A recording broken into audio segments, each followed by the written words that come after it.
아멘. 하나님께서 오늘 우리에게 주신 말씀은 창세기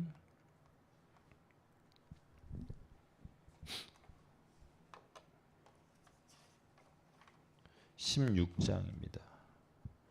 창세기 16장 1절부터 말씀 같이 볼 텐데 1절부터 4절까지 말씀만 먼저 교독해서 읽겠습니다. 창세기 16장 1절부터 4절까지 말씀만 먼저 교독하도록 하겠습니다. 다 찾으셨습니까?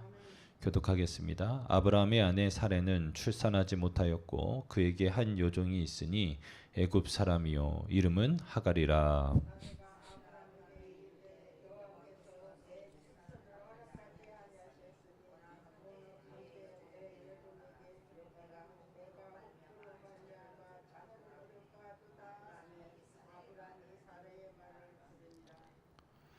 아브라함이 아내 사레가 그 여종 애굽 사람 하갈을 데려다가 그 남편 아브라함에게 첩으로 준 때는 아브라함이 가나안 땅에 거주한 지 10년 후였더라.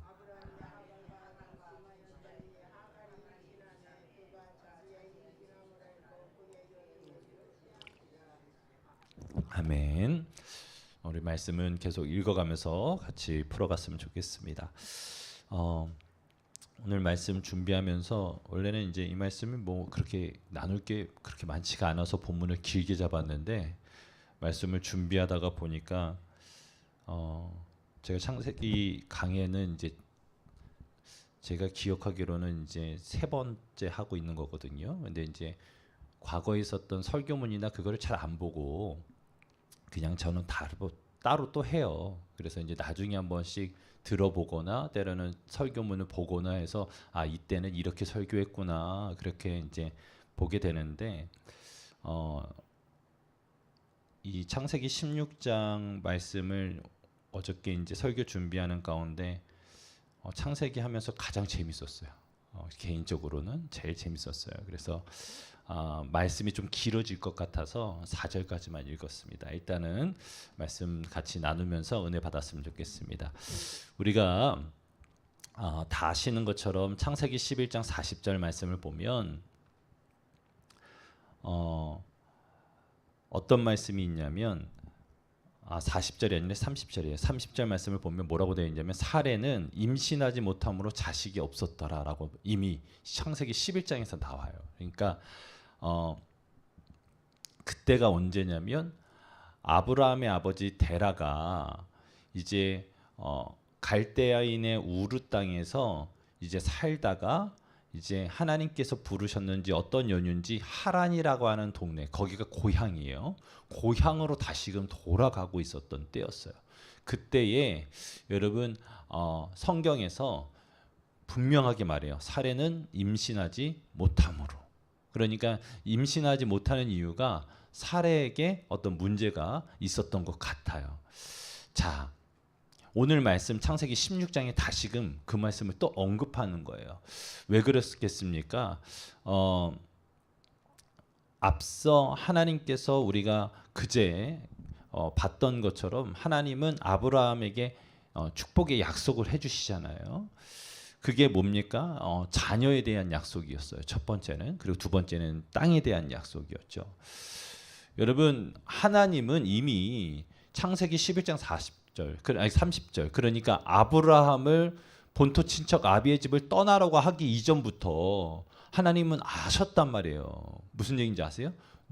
사레가 임신하지 못하는 것을 이미 알고 있었단 말이에요. 그랬는데 하나님께서 약속을 하셨어요. 뭐라고 약속하셨어요? 내가 자녀를 주겠다고. 그때에 여러분 아브라함이 이야기해요. 하나님 혹시 나랑 같이 있는 다메섹 사람 엘리에셀이 그 사람입니까? 아니라는 거예요. 너를 통해서 자녀가 날 거다. 여러분 만약에 하나님의 약속을 믿고 하나님의 말씀에 순종해서 따라온 지 10년이 됐어요. 그러면 지금 줄만도 하잖아요. 그런데 우리가 하나 기억해야 될 것은 뭐냐면 열매를 얻기 위해서는 여러분 뭐가 필요하냐면 인내가 필요해요. 여러분 나무를 심어놓고 바로 열매가 나올 것을 기대하면 돼요, 안 돼요? 안 돼요, 안 돼요. 그게 여러분 뿌리를 내리고 자라고 줄기가 건강하게 만들어지고 그다음에 꽃이 펴야 열매가 맺혀지는 거예요. 여러분 그냥 이제 막 고추나무 심어놨다고 고추가 왜 안 자라는지 그 다음날 가가지고 딸라 그러면 있어요, 없어요? 없어요, 없어요. 때가 있단 말이에요. 하나님의 때에 고추는 맺혀지게 되어져 있는 거예요. 여러분 아브라함도 하나님이 열매를 맺게 하기 위해서 기다리는 시간이 있었는데 어떤 기다림이냐면 바로 믿음을 견고하게 하는 시간이었던 거예요. 그래서 앞서 여러분 애굽에서 그렇게 하나님께서 한번 연단하시고 다시금 아브라함을 어떻게 해요? 이제 하나님의 축복의 통로로 그와 언약을 맺고 계약을 맺는 그런 일들이 벌어졌죠. 그래서 아브라함에게 진짜 하나님께서 처음 부르셨을 때 너는 복의 근원이 될 것이다 라고 하는 이 축복이 열매 맺게 하기 위해서 하나님은 어떻게 해요? 인내케 하게 하시는 거예요. 자, 그런데 중요한 건 뭐냐면 우리도 마찬가지라는 거예요. 기도할 때에 기도에는 응답이 있어요, 없어요? 있어요. 다만 우리가 원하는 응답이 아닐 수는 있어요. 하나님은 항상 응답하시는 분인데 그래 하면서 예스 해주시는 분이시기도 하며 때로는 우리가 기도했지만 노 하실 수 있는 분이에요. 무슨 얘기인지 아시겠어요? 여러분 그거를 하나님께서 너무 야박하다 생각하지 마세요. 하나님이 우리보다 더 우리를 잘 아시기 때문에 지금 주셔서는 안 된다 하고서 노 하시는 거예요. 예를 들면 그런 거라니까요. 우리 아이가 어렸을 때 4살 때 5살 때 이제 막 아장아장 걷고 이제 막 이제 사물에 관심 있을 때 싱크대 열어가지고 칼을 번쩍 잡으면 여러분 어떻게 하시겠어요? 여러분 손질하면 잘했다. 너는 셰프가 될 거야. 칭찬해 주겠어요? 아니죠. 혼내죠. 안 돼. 이놈. 이거 위험해서 안 돼. 당장 뺐죠. 왜요? 그거 주면 큰일 나니까. 그런데 여러분 때가 지나면 6학년 때 정도 되면 지금 이제 저희 하율이가 6학년인데 가끔씩 칼을 주고서 과도를 주고서 한번 깎아봐. 손 안 다쳐. 이렇게 하면 깎아지는 거야. 이게 깎는 건지 이게 바늘 절단을 내는 건지 껍데기가 이만큼씩 나와도 어떻게 해요? 그래 잘했어. 그렇게 해보는 거야. 그렇게 한 번씩 시켜보는 거예요. 그리고 어느 때가 되면 이제 결혼할 때가 돼서 신랑이라고 아주 그냥 못생긴 애 하나 데리고 오면 어떻게 해요? 이제 결혼할 준비 시켜주면 어떻게 해요? 여러분들 홈쇼핑에 나오는 꽃그림 있는 칼 때로는 쌍둥이 그림 있는 칼 사가지고 야 이거 가지고 결혼해서 신랑 맛있는 거 해주거라 사준단 말이에요. 무슨 얘기인지 아시겠어요? 여러분 어린아이가 칼을 달라고 하면 줄 부모님은 아무도 없다니까. 준비가 되면은 어떻게 해요? 준다니까요. 기도응답이 그런 거야. 우리가 준비가 되어지면 하나님이 주신다는 거예요. 근데 아니면 노하시거나 어떻게 하면 기다려라 하실 때가 있다고요. 지금 아브라함은 기다려야 할 때였어요. 무슨 얘기인지 아시겠어요? 자, 그런데 아브라함의 아내 사레가 출산하지 못한 건 사실이에요. 여러분 사실이라 할지라도 이것은 진리는 아니에요. 자, 출산하지 못한 건 사실이에요. 그런데 여러분 영원히 출산하지 못하는 건 진리가 아니죠. 결국은 사레는 출산해요, 출산해요. 출산하죠. 그러니까 사레는 출산하는 건 진리예요. 자, 그에게 한 여종이 있었는데 어디 사람이에요? 애굽 사람이고 이름은 뭐예요? 하갈이에요. 자, 사레가 아브라함에게 이르되 여호와께서 내 출산을 허락하지 아니하셨으니 여러분 이게 진리예요, 거짓말이에요? 거짓말이에요. 하나님이 여러분 아브라함의 씨를 통해서 아이가 날 거라고 했어요. 자, 그러면 여러분 이 이야기는 확실한 지금까지 사례 입장에서는 충분히 이런 얘기를 할 수 있다고 저는 생각을 해요. 그러나 하나님께 들은 게 아니잖아요. 하나님께 받은 게 아니잖아요. 그냥 본인이 사실을 가지고 판단한 거지. 무슨 얘기인지 아시겠어요? 사실을 가지고 판단한 건데 이게 진리다 아니다. 진리는 아니라는 거예요. 기억하세요. 사실과 진리는 다른 거예요. 자, 그러면서 뭐라고 그래요? 원하건대. 사례가 원하는 거야. 여러분, 저는 이 말씀을 이렇게 묵상하다가 그런 생각이 들었어요. 어떤 생각이 들었냐면, 아, 그래. 남편 마음은 누가 잘 알아? 아내가 잘 알아. 아 진짜야 진짜. 내 마음 누가 잘 아냐면 우리 사모가 잘 알아. 이렇게 해서 가끔씩 제가 일을 하다가 늦게 올라가면은 아 제가 좋아하는 맛있는 거를 해놓는단 말이야. 그래서 내가 이거 먹고 싶어하는 거 어떻게 알았어? 그러면 아이 그냥 알아. 가끔씩은 무서워. 그 왜 그러냐면 보고 있거든. 아, 이 남자가 뭘 먹고 싶어 하나. 저는 이제 또 때가 되면 그 철이 되면 그걸 먹어야 돼요. 그래서 이제는 15년 정도 살았으니까 알아요. 그런데 남자는 잘 몰라. 아내는 아는데 남편은 잘 몰라. 여러분 사례가 그렇게 이야기했어도 여러분 아브라함이 그래 그러면 돼요 안 돼요? 안 돼, 안 돼. 이러니까 구박받는 거지 남자들이. 여러분 원하건대 내 종에게 들어가라 했을 때 여러분 아브라함은 뭘 해야 되냐면 물어봐야 되는 거죠. 뭐라고 물어봐야 돼요? 하나님 앞에 물어봤어? 하나님 앞에 응답 받았어? 여보 기도하고 이야기하는 거 맞아? 여러분 지금까지 우리가 성경 창세기서부터 쭉 아브라함이 등장했을 때부터 여러분 하나님은 누구랑 관계 맺어왔어요? 아브라함이랑 관계 맺어왔어요. 아브라함에게 말씀하셨어요. 물론 하나님은 아브라함한테만 말씀하시는 하나님은 아니시죠. 좀 이따가 또 같이 나누겠습니다만은 하나님은 아브라함한테만 말씀하시는 분이 아니에요. 하나님은 모든 사람과 교통하시는 분이에요. 성별을 차별하지 않으세요. 그러나 우리가 기억할 것은 지금 기도의 문제고 순종의 문제라는 것을 여러분 기억하셔야 돼요. 창세기를 제가 시작할 때 창세기는 어떤 성경이라고 그랬어요? 순종의 성경이라고 그랬죠. 그죠? 하나님이 창조하실 때 빛이 있으라 했더니 그 말씀에 여러분 우주 만물이 순종했다고 그랬잖아요. 무슨 얘기인지 아시겠어요? 그렇게 순종할 때에 어떤 일이 벌어졌어요? 하나님 보시기 좋았더라.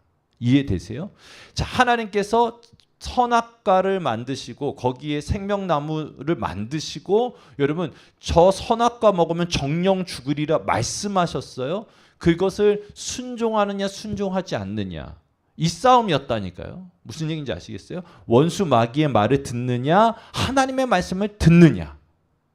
여러분 첫 번째 인간이었던 아담과 하와는 어떻게 됐어요? 하나님의 말씀이 아닌 원수 마귀의 말을 믿고 불순종했단 말이에요. 이게 큰 죄라고요. 이해되세요? 창세기는 무슨 성경이다? 순종의 문제를 다루는 성경이다. 여러분 창세기의 말씀에 아주 중요한 것은 순종인데 하나님께서 약속하셨던 것을 기억하셔야 돼요. 우리가 앞서 말씀드렸던 것처럼 지난주에 다메섹 사람 엘리에셀이냐고 내 후사가 그렇게 물어봤잖아요. 아니라고. 너의 씨를 통해서 후손이 있다라고 분명하게 약속하셨어요. 만약에 여러분 이 방법으로 일하실 거면 하나님이 이렇게 말씀하실 수도 있어요. 너에게 새로운 아내를 줄 거야. 너에게 새로운 배우자를 거야. 왜? 하나님은 이미 11장에서 사라가 출산하지 못하는 상황을 아셨다니까요. 그러니까 하나님의 말씀이 허풍이 되지 않기 위해서는 하나님이 먼저 말씀하셨겠죠. 너한테 이제 너가 장막으로 가면 새로운 아내가 기다리고 있을 거야. 아름다운 여인을 내가 보내줄 거야. 그렇게 말씀하지 않았단 말이에요. 약속은 뭐라고 말씀하신 거예요? 내 씨를 통해서 자손을 줄 거야까지만 말씀하신 거예요. 여러분 우리가 앞서 말씀드렸던 것처럼 사례가 아브라함의 마음을 너무 잘 알아. 자식을 원하는 그 마음을 너무너무 잘 아는 거야. 그래서 어떻게 해요? 이제 여러분 아브라함을 위해서 이제 그 여종을 보내요.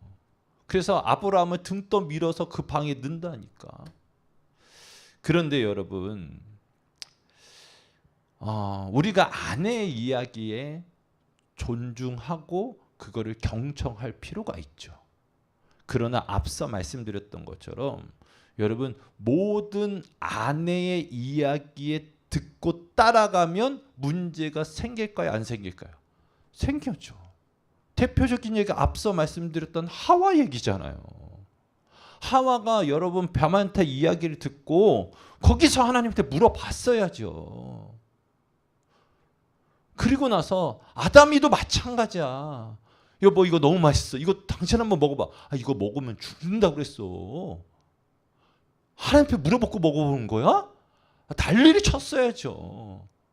근데 그냥 하와가 먹으라고 하니까 그냥 좋다고 또 그냥 몸에 좋은 거라고 한번 잡숴보라고. 여러분 또 여자 말 듣고 그냥 홀라당 넘어간 사람 누구 있어요? 삼손. 여러분 드릴라의 이야기를 듣고 잘 따라갔어. 난 우리 엄마가 여자 얘기 잘 들으라고 그래가지고 그랬는데 성경을 공부하니까 아니요. 여자 말 들었다가 오만 문제가 많이 생기는 게 너무나 많아.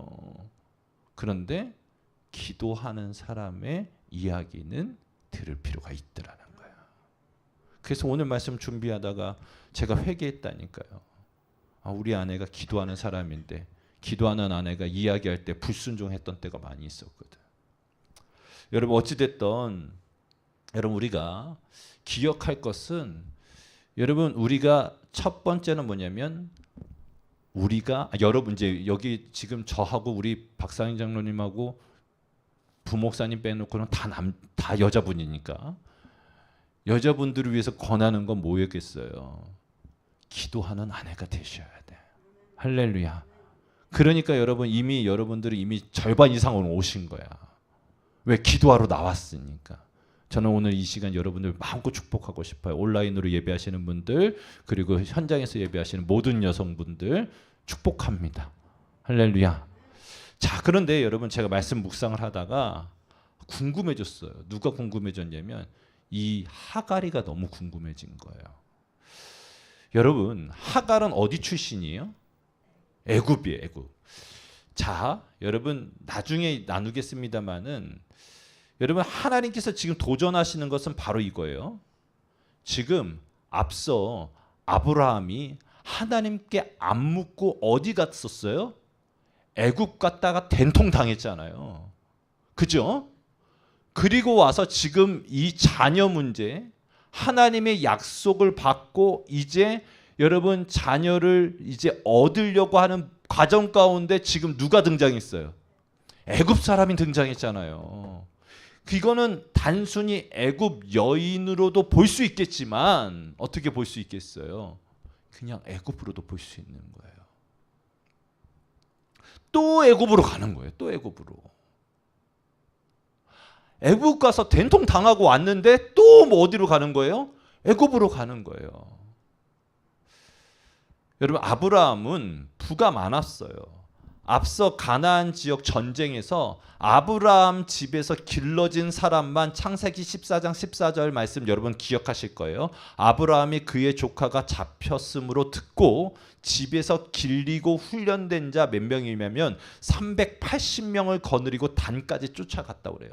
그러니까 아브라함의 식솔은 적어도 380명일 거 아니에요. 그러면 여러분 남자들이 380명이니까 그러면은 여러분 380명을 살에 혼자서 밥 다 해서 먹였겠죠?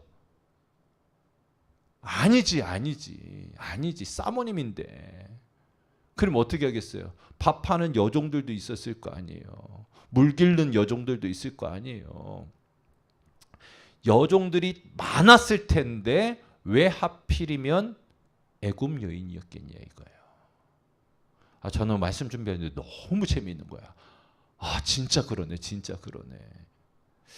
여러분 어떤 세대주의자들은 해석을 하면서 바로 왕의 그 왕관에 보면 뱀머리 있는 거 알아요? 뱀? 코브라 모양이에요. 이게 왕관이 뱀이 이렇게 있다고요. 이게 뱀이 있어서 사탄으로 해석하는 분들도 있는데 저는 거기까지는 해석은 안 할게요. 그런데 중요한 건 뭐냐면 적어도 아브라함에게 있어서 애굽은 하나님이 아닌 세상의 대명사가 될 수 있는 거예요. 적어도 인본주의의 상징인 거예요. 아브라함이 그 전까지는 하나님 앞에 여쭈어보고 물어보다가 여러분 기근을 만나서 자기 판단으로 애굽으로 갔다가 된통당하고 와서 지금 이제 또 아이를 출산해야 되는 하나님과의 약속의 문제를 가지고 뭘 해야 되는 거예요? 하나님 앞에 여쭈어야죠. 사례가 안 여쭤봤으면 아브라함이라도 이 형님 큰일 났어. 물어봐야죠. 그런데 또 어디로 갔어요? 애굽으로 들어갔단 말이에요. 애굽 여인이 있는 침소로 들어갔다고요. 그러니까 어떻게 해요? 하나님이 아니라 또 인간적인 생각으로 그렇게 간 거죠. 또 애굽으로 간 거죠. 우리가 이 말씀을 통해서 우리가 도전받는 것은 무엇입니까? 여러분, 우리는 하나님의 약속인가? 세상인가? 하나님인가? 애굽인가를 여러분 결정하셔야 되는 거예요. 엘리야가 갈멜산에서 야 이스라엘 백성들아 너희는 하나님이냐 바알이냐 둘 중에 하나 선택해. 양다리 걸치지 말고 소리 질렀던 것처럼 여기 앞에 있는 박 목사도 여러분들한테 이 새벽에 여러분 말씀드리고 싶어요. 여러분 하나님입니까? 세상입니까? 하나님입니까? 애굽입니까?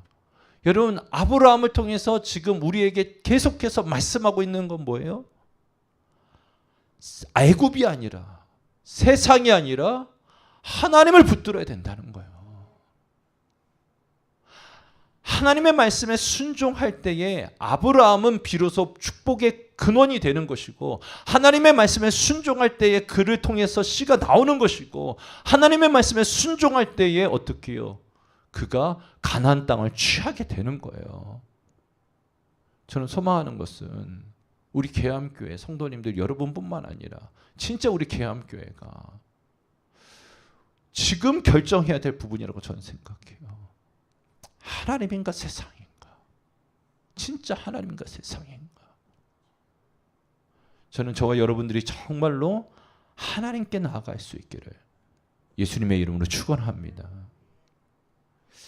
그러면서 여러분 3절 4절 말씀을 봤더니 아브라함의 아내 사레가 그 여종 애굽 사람 하갈을 데려다가 그 남편 아브라함에게 첩으로 준 때는 아브라함이 가나안 땅에 거주한 지 몇 년 됐어요?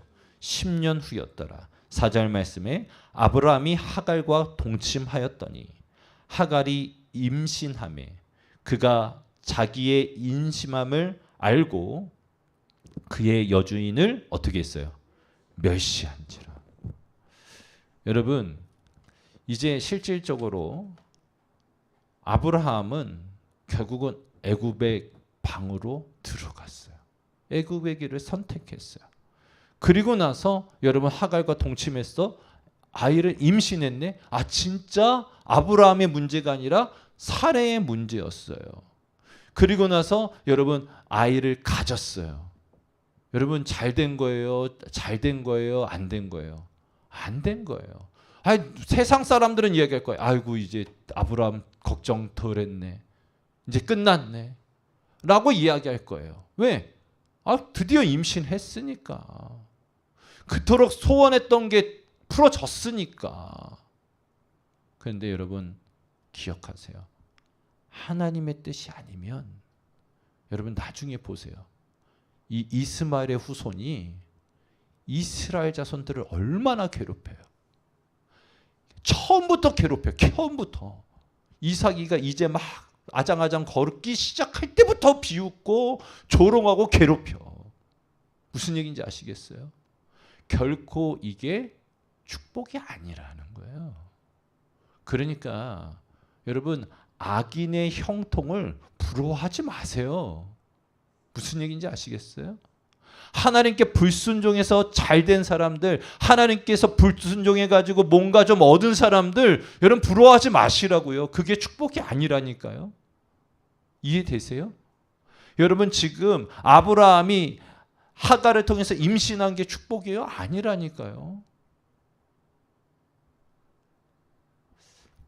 여러분 아브라함이 지금 그토록 원하던 아이를 갖게 됐어요. 여기서 문제가 발생돼요. 어떤 문제가 발생돼요? 아브라함의 마음이 빼앗겨 버렸어. 자식 때문에 아브라함의 마음이 빼앗겨 버렸어. 그러니까 어떻게 해요? 하갈은 알았거든. 눈치가 빨랐거든. 그래서 어떻게 해요? 그 여주인이 누구예요? 사레를 어떻게 해요? 멸시하기 시작하는 거예요. 여러분 앞서 아브라함은 어디서 아내를 못 지켰어요? 애굽에서 못 지켰잖아요. 애굽에서 못 지켰어. 그런데 지금 여러분 아브라함이 애굽 여인을 또 만나서 어떤 일이 벌어졌어요? 그의 아내를 못 지킨다니까 지금 멸시하고 있는 거예요. 멸시하고 있는 거예요. 여러분 기억하세요. 우리가 하나님의 뜻에 순종하지 못하고 여러분 불순종하면 이런 일이 벌어지는 거예요. 주객이 전도되어져 버리는 일들이 너무나 비일비재한 거예요.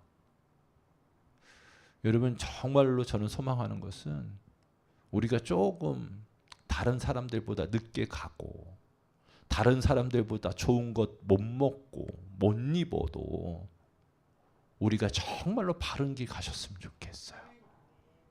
정말로 주님 가신 그 길 걸으셨으면 좋겠어요. 저도 마찬가지예요.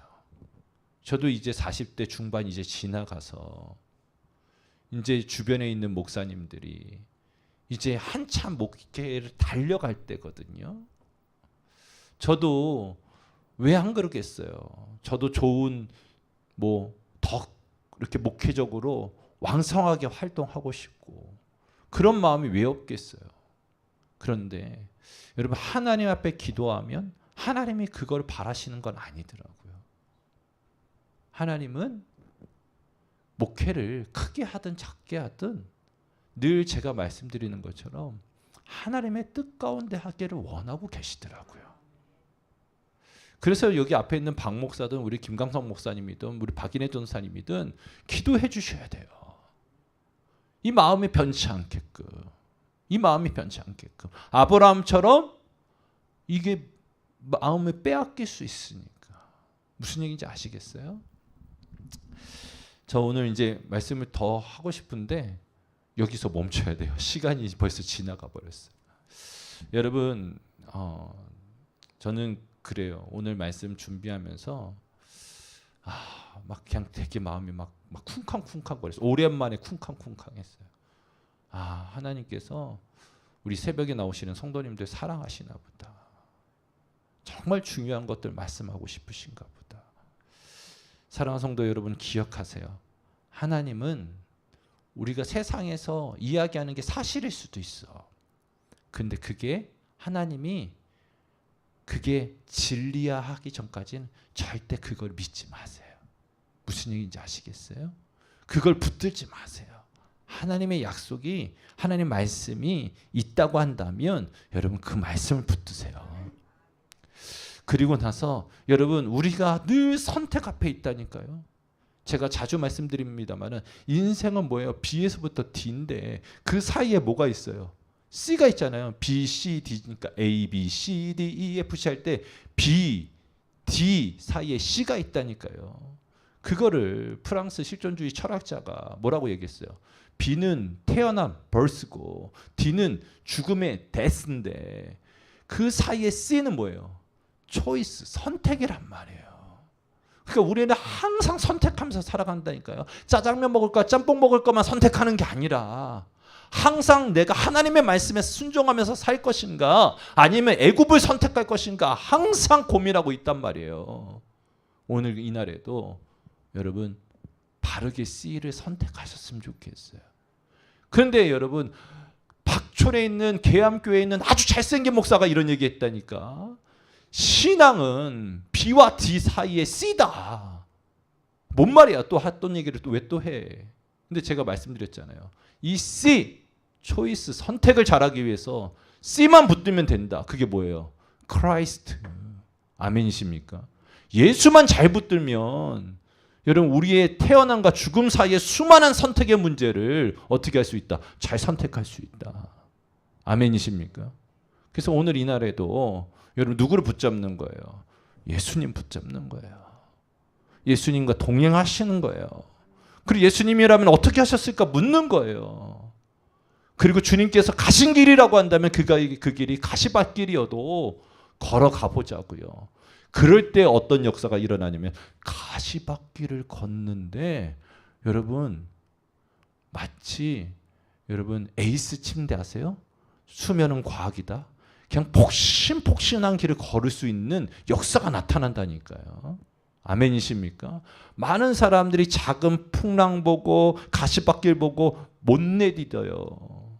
그런데 주님이 가셨으면 순종하면서 가보자고요.